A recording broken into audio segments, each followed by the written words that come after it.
Hello, Awaken Beauties. Finally, it's here. The truth to empower women to true inner beauty through a healthy mind and inner biology. I am your hostess, Kassandra Keel, a 20-year salon owner, organic beauty product formulator, positive mind management, and clinical hypnotherapist. And I am here to help you stay sane, get sleep, and bring your sexy back. Sponsored by evoquebeauty.com. evoquebeauty.com. Now, let's get to it.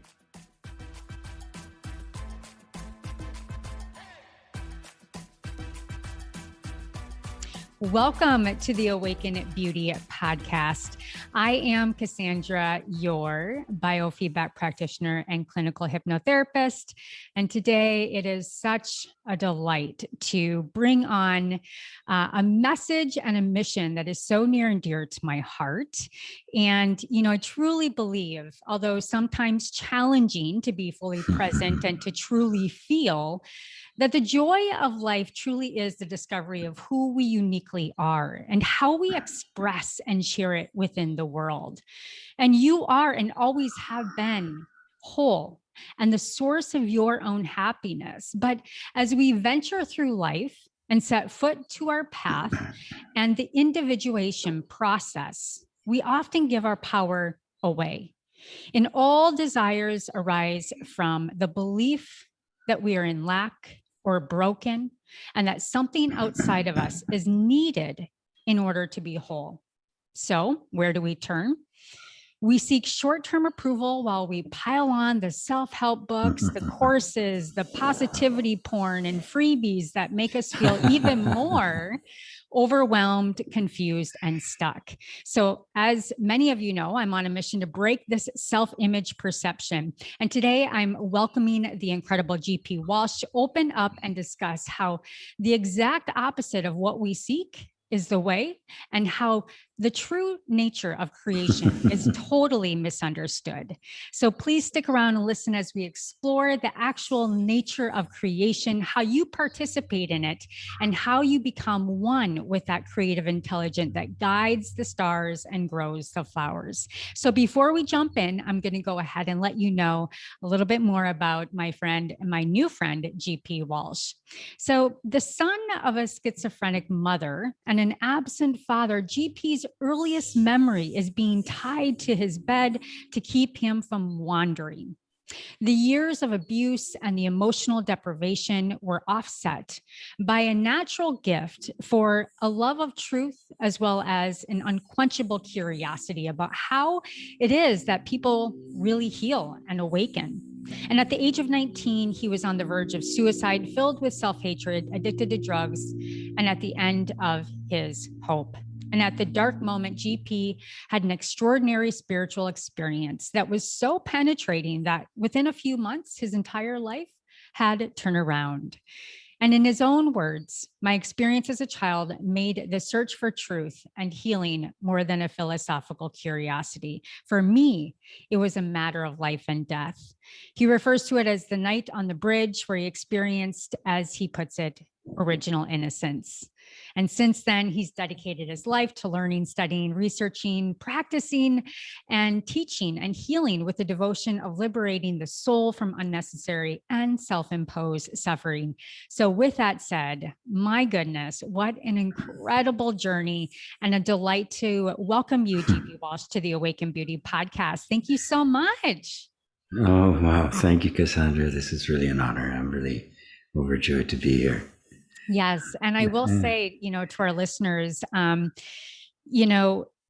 been on this path, and I was sharing with you before we started, just this addiction, this self-image addiction to the self-help industry. But what you teach and what you've discovered and what you're sharing is so much deeper than just that message, but it's a nice opener because it's often the path that we take. And I love your story in your bio. And, you call it innocence, which it absolutely is. And when we come back through that, let's call it the hero's journey, I had somewhat of my own experience where I call it, I came back to my point of origin. So I'd love to hear more just about, this path that you've created for others and kind of stepping off of this creation orientation versus an egoic orientation and the importance of knowing the two. So just tell us a little bit about you. Well, you kind of said it all. I mean, I was 19 years old when I had that experience. It was unsought. I was not particularly interested in spiritual things. I was a rock and roll drummer, for crying out loud. That was what life was about. But I was in more pain than I even realized, because of the nature of my childhood. I never felt relaxed. I never felt safe. I never felt at home. I never felt loved. These things were completely foreign. I had no idea what they were. It was always vigilance and protectiveness and defensiveness, and I survived on my wits. I was a juvenile delinquent at 12 years old. But when you're a kid, you just kind of take it all in. You don't know anything. You don't know what it is. This is all there is to life. You don't know you're in pain. You don't know that it's not supposed to be like this. And, so I did whatever I could to compensate for it, which was, the drugs and all of that and the like, and just, all of it just kind of coalesced in this moment where I was just done. I was just done. And it was extremely painful. It was an experience I had where my body just went paralyzed. I couldn't move. And I thought I was dying. And then suddenly something took over, and I got up and walked down the street, and completely out of my control, which was the phenomena about it. I had no control over my body, what it was doing when it actually took me to this rendezvous point, and then showed me in a way that was deeply, deeply profound. That there was at the center of every single individual, including myself, an original innocence that had never been touched. Mm-hmm. It had never been corrupted. It had never been polluted. It had never been conditioned. It wasn't, and all of this other stuff wasn't who I actually was. It's who I believed myself to be. But this is belief at a different level than just thinking. It's embodied in the nervous system. I call them energetic assumptions. It's embodied in behaviors. It's embodied in sensation, the emotions, the thoughts you think. It's what's governing all of the activity that makes up what we call ourselves. And mistaking that, your conditioning for yourself, is the ego. That's all there is to it. It's believing that I am that. So then when I believe that I am my conditioning, I take that on. I become that. I act it out. I think that way. I desire that way. The things I want to do are all dictated. And yet there's this feeling of like, something's wrong. Something's off. This isn't my life. Because it isn't. It isn't your life. It's the one that you had to live in order to survive. It's just the natural adaptation process of the nervous system, which once it's adapted to it and it becomes automatic behavior, the thing that actually successfully keeps you alive when you're young then completely makes your life miserable and dysfunctional when you need the inner resources and you don't have access to them. That initial revelation at 19 years old, which is 50 years ago now. Wow. It's amazing. Almost to the day. It was like in the summer of 1971.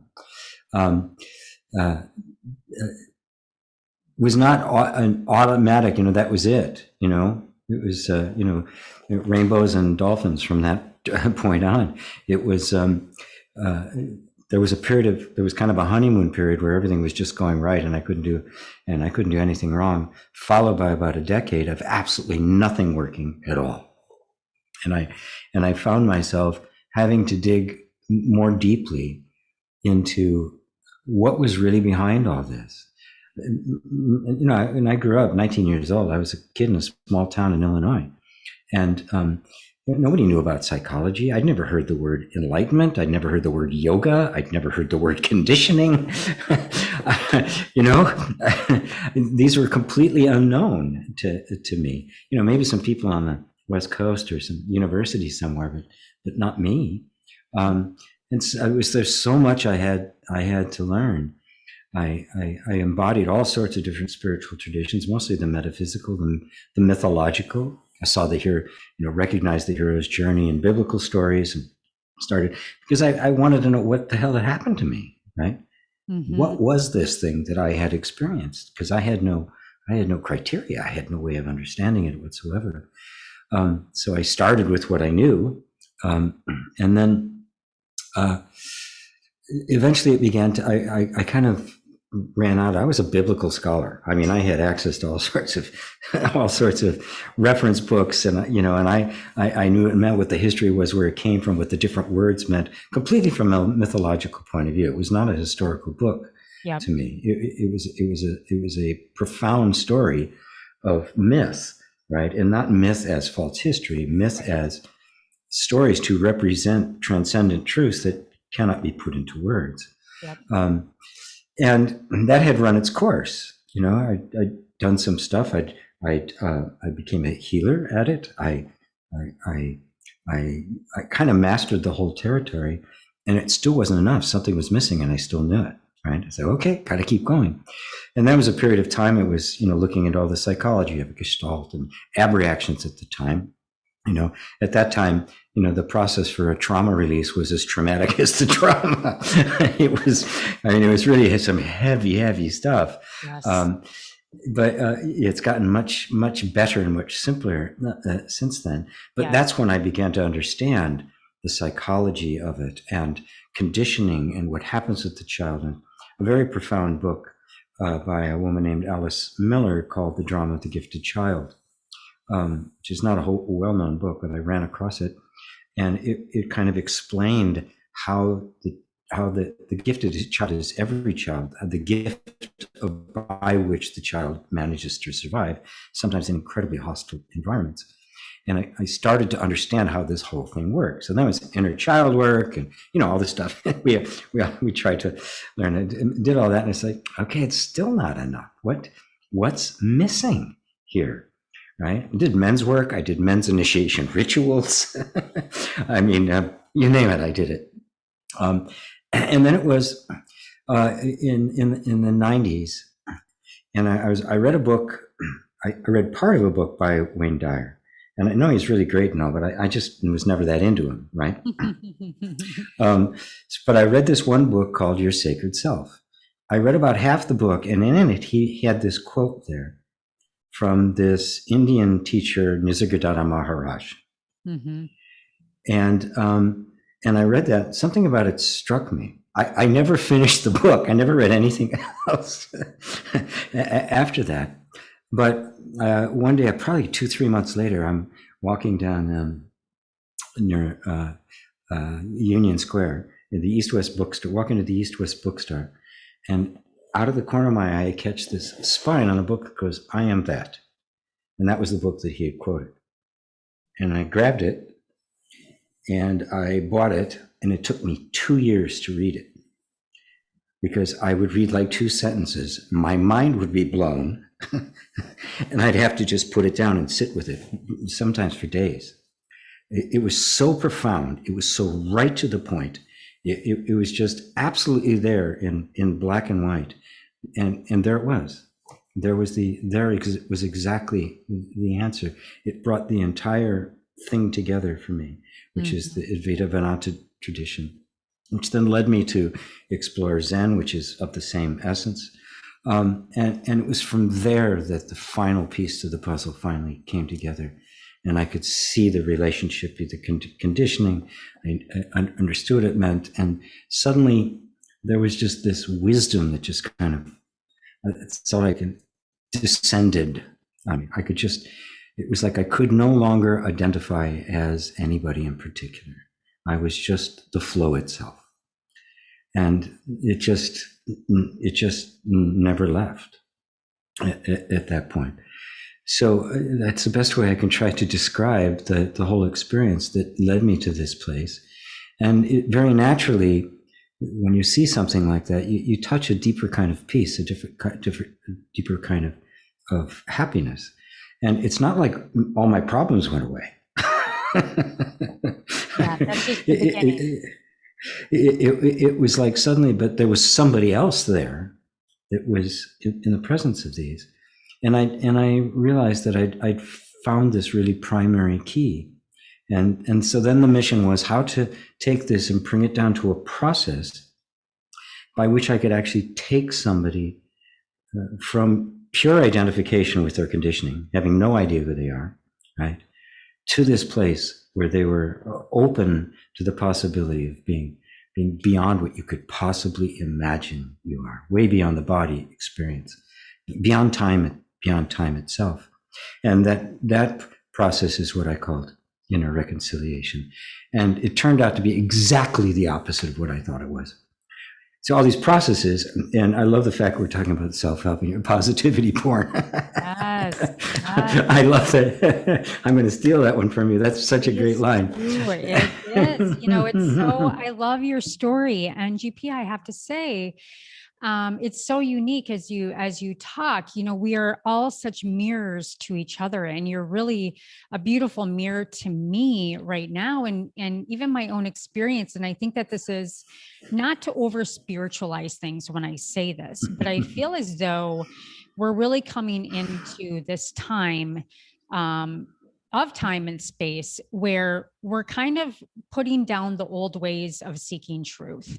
And much like your story, I became the Bible study women's teacher and facilitator, and I needed to go find more information. And so I would go in other areas and try to bring deliverance to these individuals. But in reality, and I just kept going down the hypnotherapy. I also came across my own self-realization with Wayne Dyer.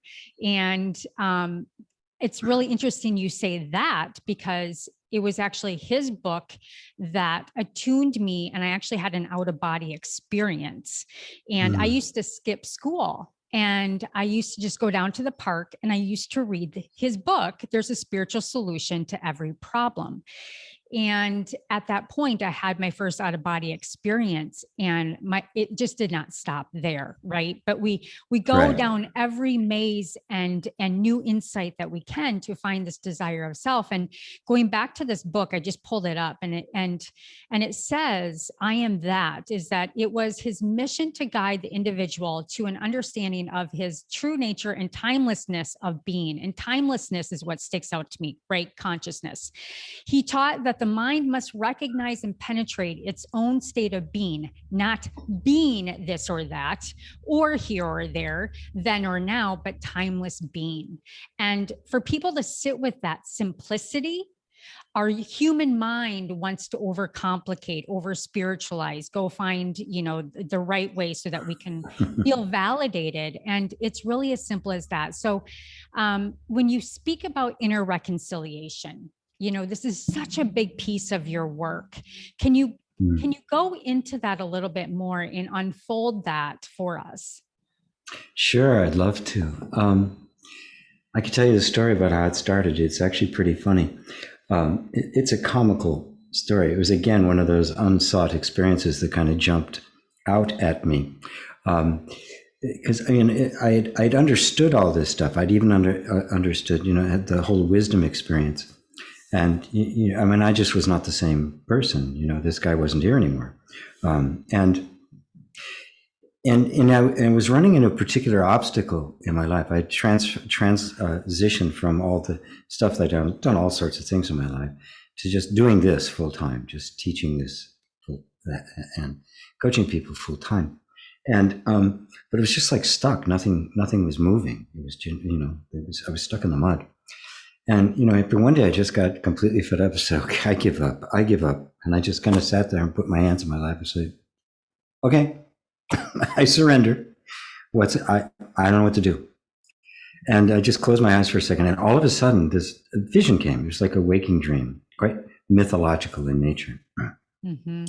And I found myself sitting at a table, a conference room. It was in like a business setting. And all around the table were Secret Service agents.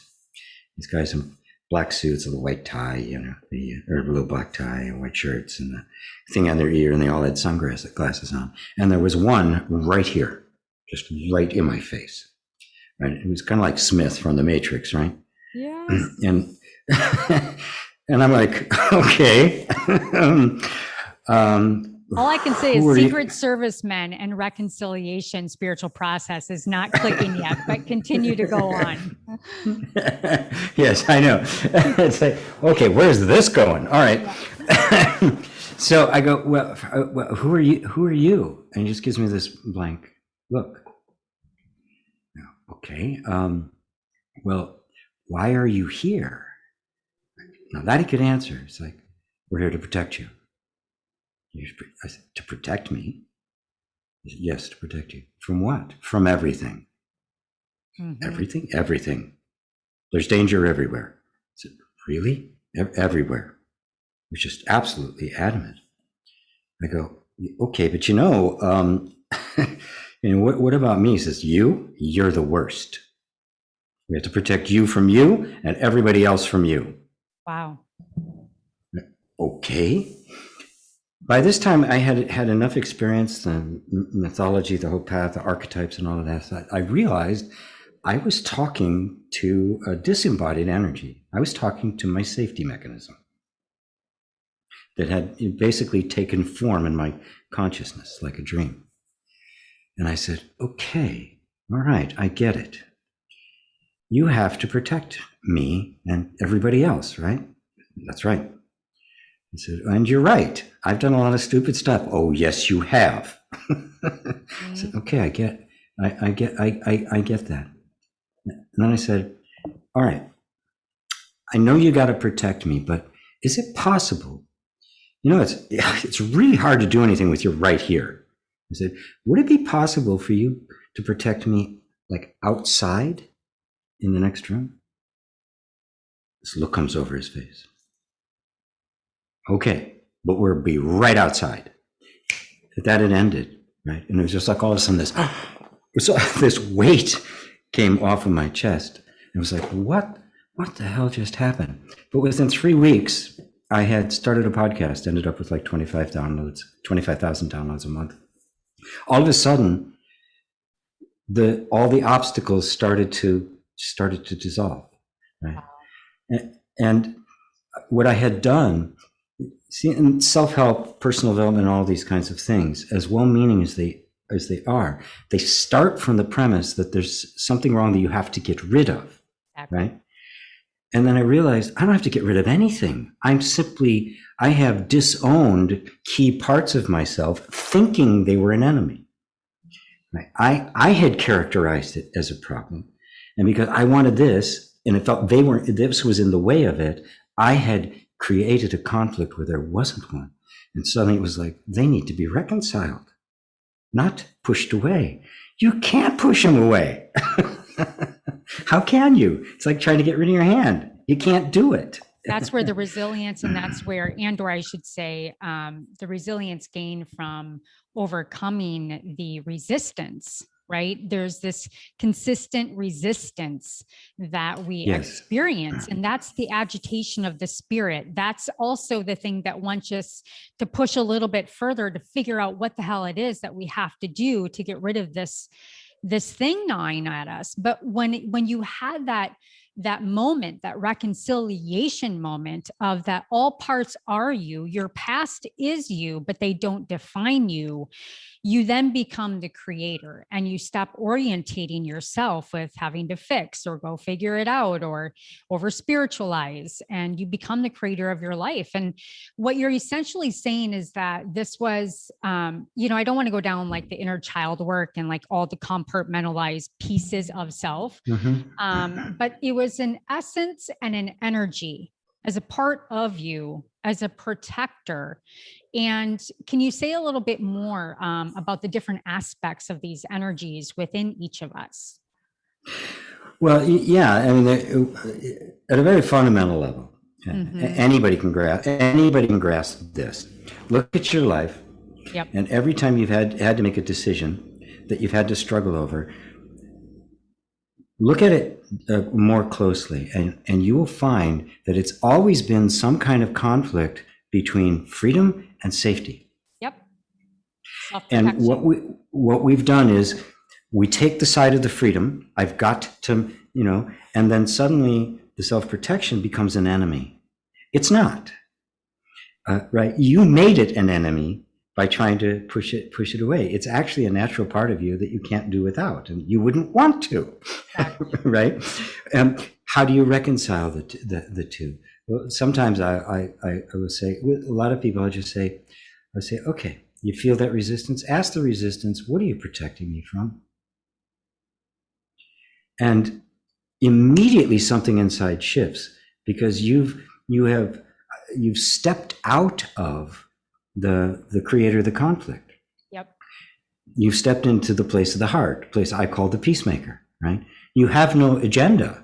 You're not taking sides, right? Yeah, this desire is there. And sometimes people can't own their desires, which is another part of the equation. In order to get rid of the pain of the resistance, we suppress the desire. But if you can let both of them be there, which can be uncomfortable, this will happen. Mm-hmm. Because they're not at war with each other. You created the war by taking sides. You're playing favorites, and so that's the most essential one, right?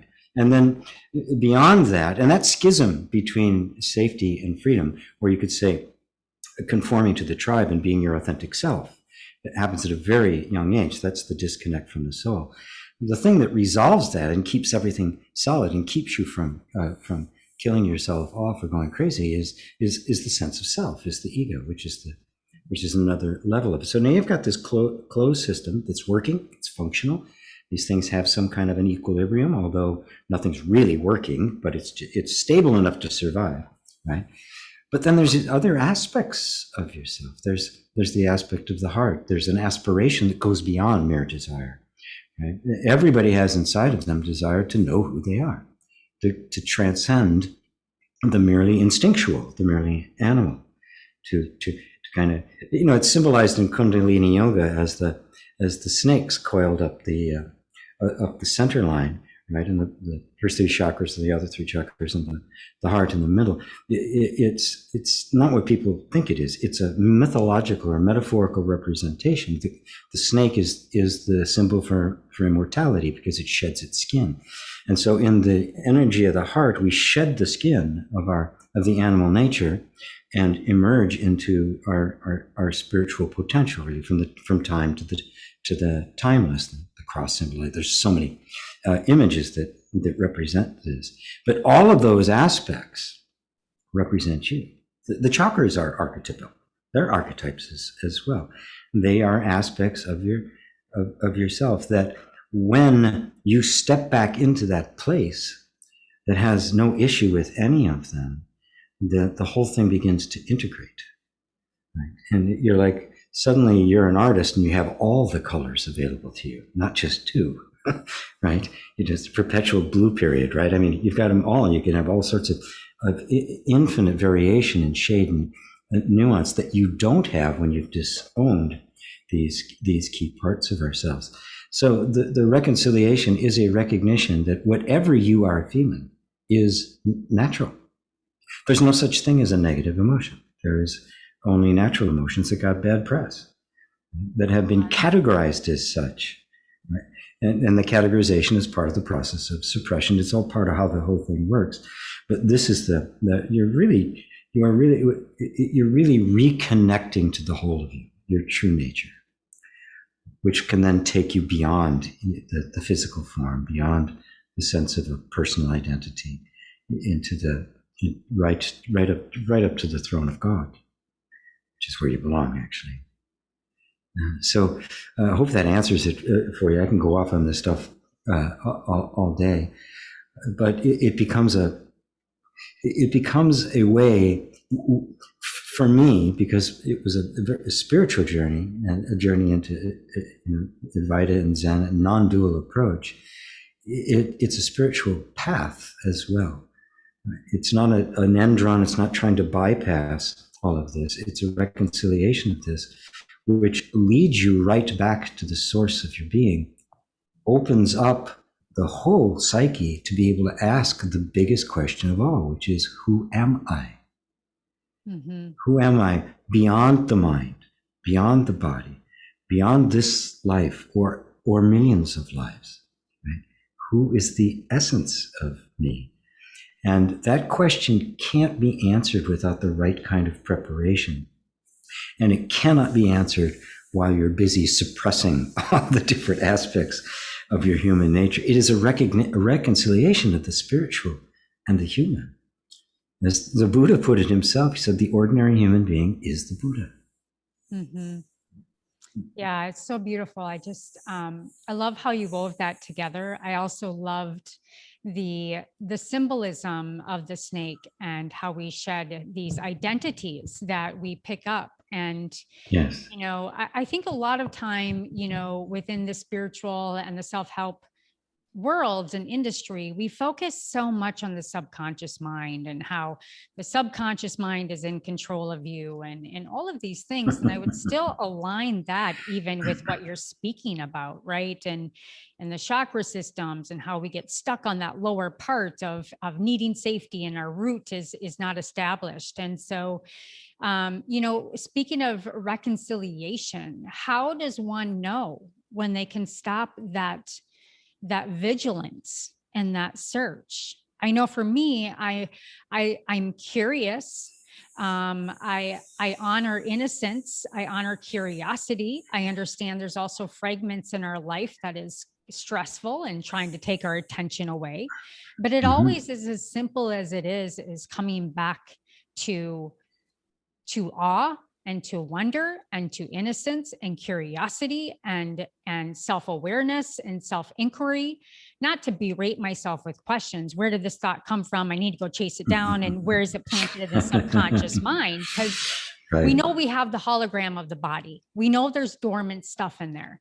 But I really am a proponent of, as things come up, allow them to come up, sit with them, and to exactly what you said. We try to give our emotions, and what I love what you said, we are the ones that give them the bad press, right? Yes. So I to lean into this question, how do you know that you've come to that inner reconciliation?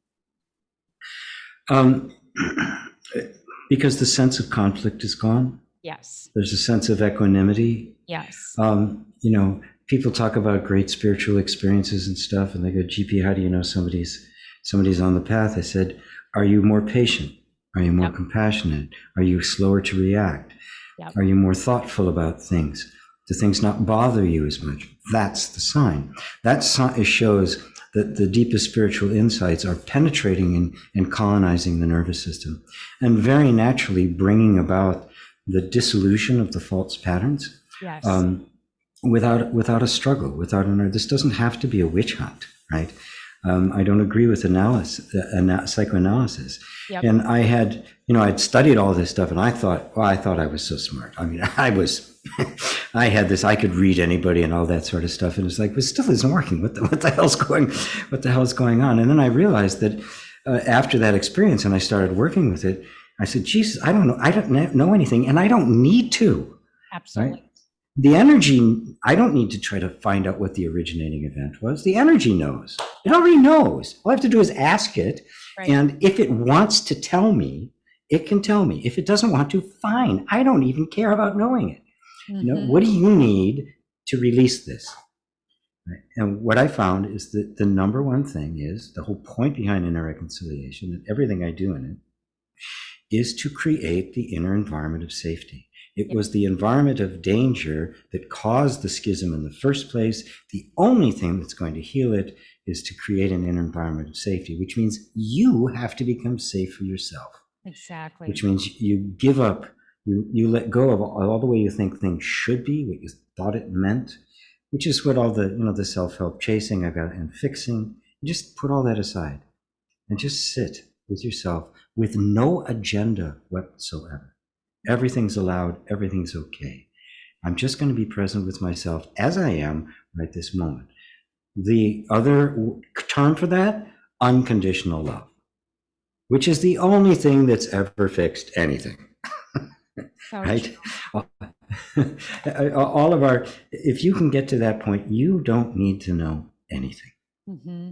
The wisdom of this, you know, when the water comes out of the mountain, it doesn't need a GPS to find the ocean.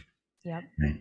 You take away the obstacle, and the biggest obstacle is your own insistence that things be different than you think than they are. You think they this way and they are this way. You're arguing with reality, which is always a losing affair. And somehow I'm supposed to make this happen. But if you drop all of that, and you're simply present with what is, you find the Tao. You find truth, you find the benevolence, you find life, you find the peace, you find the happiness that's been sitting there the entire time. And it is just, what can I say? It's path of least resistance. I love that the symbolism also is allowing the water to flow, you know, and, you know, I often think about that symbolism as this, not, it's equal parts of that feminine and masculine, again, not to over spiritualize that whole phenomenon right now too. Yeah, that's a very in thing now. Oh yeah, like everybody's about the feminine. This is the world of the feminine. I'm glad I'm feminine, but you know, but I like the visual of that it still needs structure, right? And we still need that honor structure, and that masculine is kind of that built boulder on the side to allow that feminine and that flow to come through. And both of these parts play together in their own timing. In what is needed at the moment, they show up if you allow them. So. In just the right proportions. Yep. Right. I mean, sometimes there needs more than one than the other. And it's actually kind of a reduction to call it masculine and feminine. And it gets us confused with gender as if they were qualities that belong to a particular body type. They got nothing to do with it. But, you know, you don't have a river without a riverbed. You need the water and the riverbed. And you could think of it as the masculine and feminine. You could think of it as the solid and the ephemeral. You could think of it as the spiritual and the physical. And those are all different words to get at what in fact is completely beyond words, which is this flow of opposites that has no actual point at which one becomes the other. You can't find a division between the two, right? There's no, oh, here it is, here's masculine, here's feminine. There's just nothing but a continuum, right? And so at one side it appears more masculine, another side it appears more feminine, but it is both and neither. At the same time, it goes beyond words. The mind cannot grasp true oneness, and so don't bother trying. Absolutely. Right? So we express it in terms of form and emptiness, male and female, light and day, or light and night, or light and dark. We express it in those terms as a pointer. Yep. Right? But the actual experience of it is yourself. Your own experience of being. I am. That's it. So that is the convergence of the whole. I am that, as the book said. Well, I am going to be picking up that book. And I just love that. And, you know, the river needs a space to go to. And so tapping into that imagination and that innocence and what you want to create in the world. And I often talk about the infinite game, you know, and the infinite game is not the finite game, which is, there's a book about it, but it's as simple as we play the infinite game in life. And that's what I attribute that river to, is because as a creator and someone that brings value into the world and wants to express that value to help others come to their own sense of peace as they create in this world, is the infinite game. You're always passing the ball on to somebody else to then pass that ball on to somebody else. Whereas that very self-protective, that very vigilance energy is about wanting to create safety. And so it needs to keep something for itself. But when everything can flow through you in that essence, that is when you embody it all. And to your point and your experience, you had the thousands of downloads on your podcast, you had things open up for you, and people again then try to go to, okay, well, what are the spiritual laws of manifestation? There are no spiritual laws of manifestation. Thank you. Go to hermetics if you want, but it's just another dialogue that we can have in our mind to bring and make sense to the experience. So I just love it. Correct. Oh, I'm so glad you put it that way. Yes. The experience itself is completely non-dual. It's inexplicable. Yeah, we can put words to it, but I sometimes call it the power of wow, right? I mean, you imagine it's springtime, it's been winter, you walk through a park and suddenly there's this bush that's completely in bloom and it wasn't yesterday. Mm-hmm. And there's this moment of just going, everything stops. Yep. In that moment, you and it are one. You're not even there. It is pure experience. Well, then the mind kicks in and wants to describe it and that sort of thing, which is okay, right? That's what it does. But the actual experience itself is beyond anybody could put into words. Of course, we love to talk about it because we want to communicate because we love that. But the experience itself is completely beyond it. And Joseph Campbell said, God is the experience of looking at a tree and saying, Yeah, love that. And nature knows no time. It just is, right? And so knows no time. Yeah. Knows no work. Knows no real desire.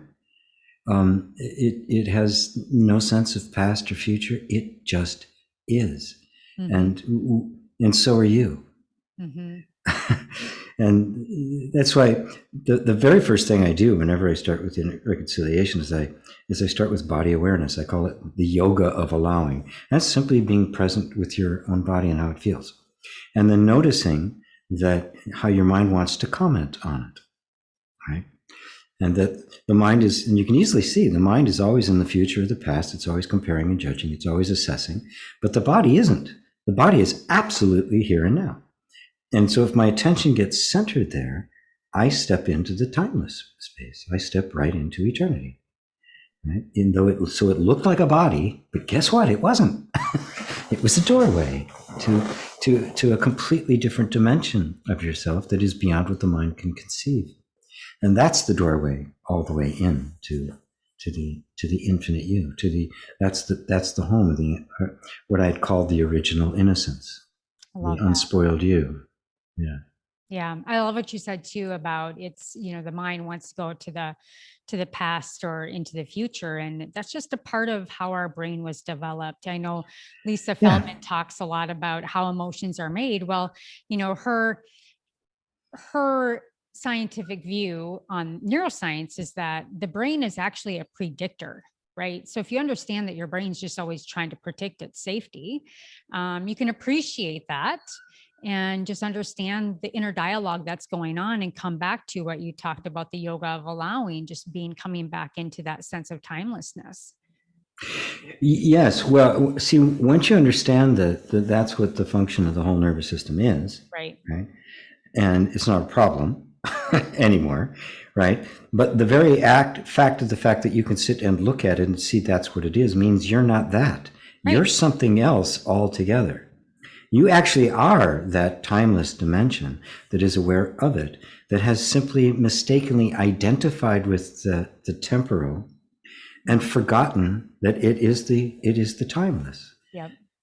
And when you see that, it's not a problem anymore. Yeah, of course my mind's going to do that. And I can now choose whether to pay attention or not.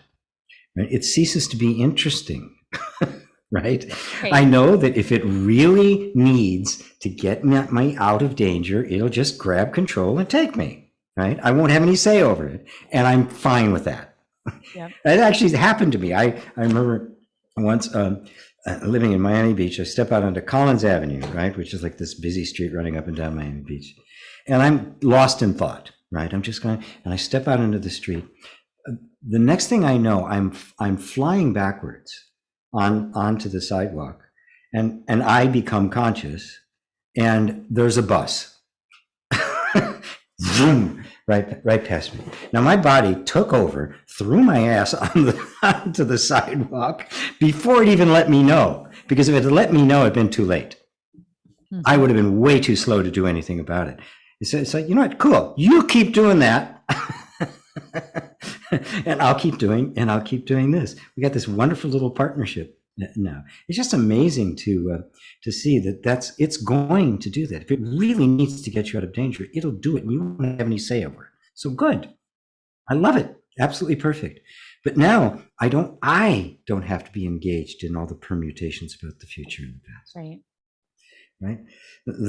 That is the mental activity of cognitively trying to do what the cognitive part of us can't do. Mm-hmm. So we don't need to even bother with it. We don't need to know what the future is. We don't need to know what the past is, because when it happens, I will have whatever resources I need to deal with it. Mm-hmm. Period. I don't need them in advance. I don't need a bank account of clever things that I'm going to do, should something happen. I don't have to anticipate anything. I'm totally free from that. Yeah. It's such a nice fluid way to live. Mm-hmm. You are the Tao. You are the flow. Mm-hmm. And the destination of all flows is the ocean. Love it so much. Love it so much. And we are all part of that ocean, but also sit in that ocean at the same time. We're all a drop in the ocean. GP, I want to thank you so much for being on the Awaken Beauty podcast. It's just, I honestly could talk to you for hours. You have such a beautiful voice and a beautiful spirit. And I'm so thankful that we had time today. Just a couple questions, something I always ask guests is, what is something deep, maybe personal, maybe business, whatever it may be for you, that you personally have had a deeper awakening to as of late? Well, I do have to say, everything I share with you continues to blow my mind. Yeah. It's not like, I used to think there was a point at which you were going to know stuff, and now I'm just so enjoying my divine ignorance that there's just this it's just, everything is just like a constant surprise. Awesome. And lately I've actually had to pay more attention to business stuff, right? Which does not come natural to me, and is not something I'm really particularly interested in. But it just comes up and says, I'm here. You're gonna have to take care of this. And you say, okay, I will take care of that. And then it becomes a different avenue in which you begin to see that every aspect of your life is actually radiant with this spiritual reality. There are no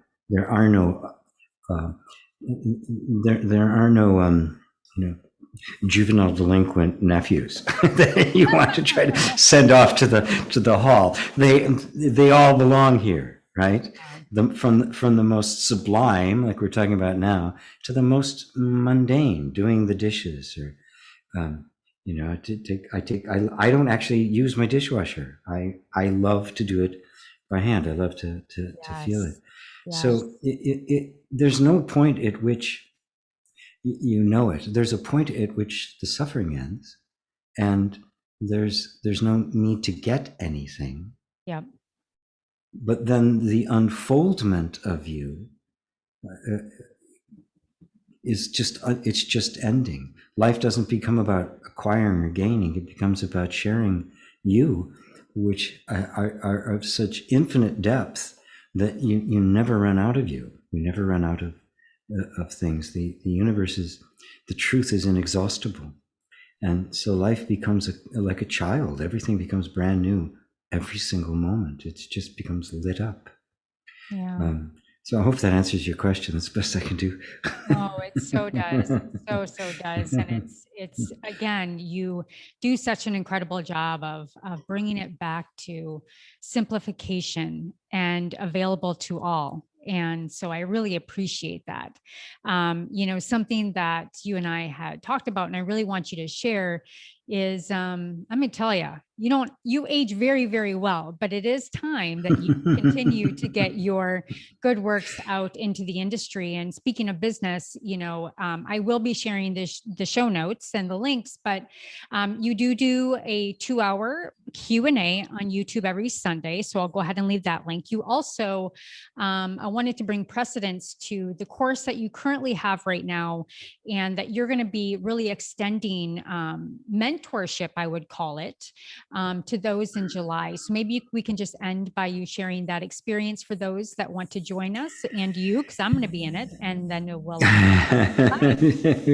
Wonderful. Sure. Well, inner reconciliation, as I said, I felt I needed to bring it down to a teachable process, right? Something that was really approachable, that somebody could start knowing absolutely nothing, maybe even just their first experience with like personal development or spirituality or meditation or any of it, and take them all the way to the point where they were prepared for the deepest awakening. And when an awakening takes place, what to do then? Mm-hmm. How to integrate the depth of knowledge that can happen as it begins to permeate your everyday life, because it's not two. You can't separate the two, right? This is not the path of the monastery, right?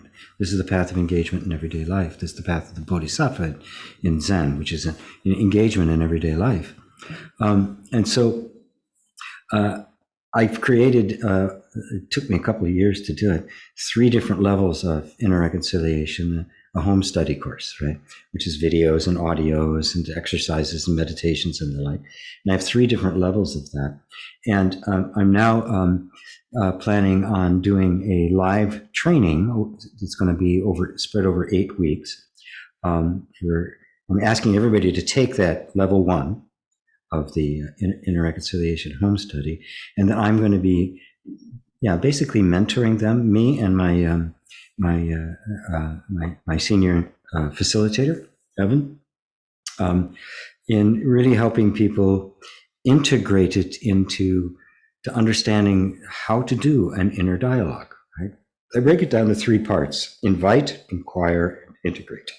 The inviting being meditation, allowing, just being present with yourself, right? Creating that space, inner space of reconciliation.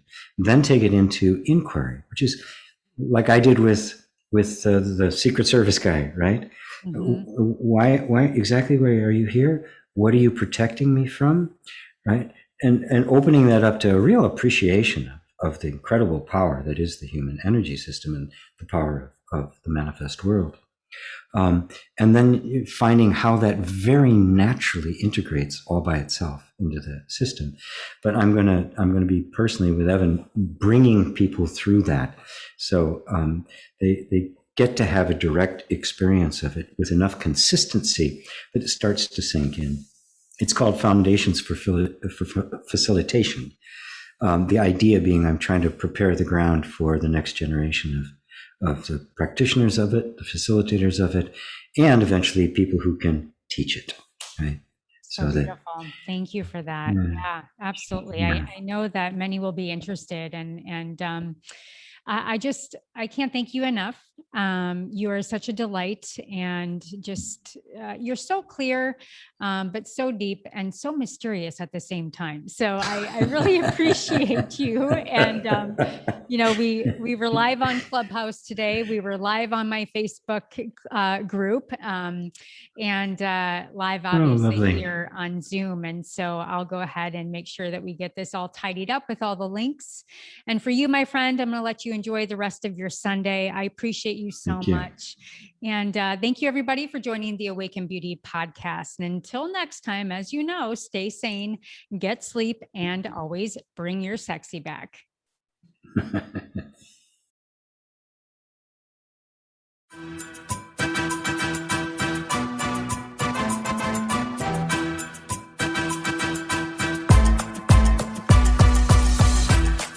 Well, hello, Awaken Beauty. Thank you so much for joining the show today.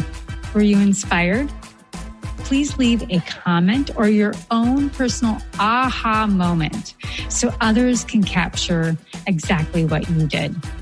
Also, please like and subscribe wherever you listen to your favorite podcasts. And if you're interested in high quality natural products for your hair, skin, and wellness, including organic CBD, please visit evoquebeauty.com. Again, that is evoquebeauty.com, evoquebeauty.com.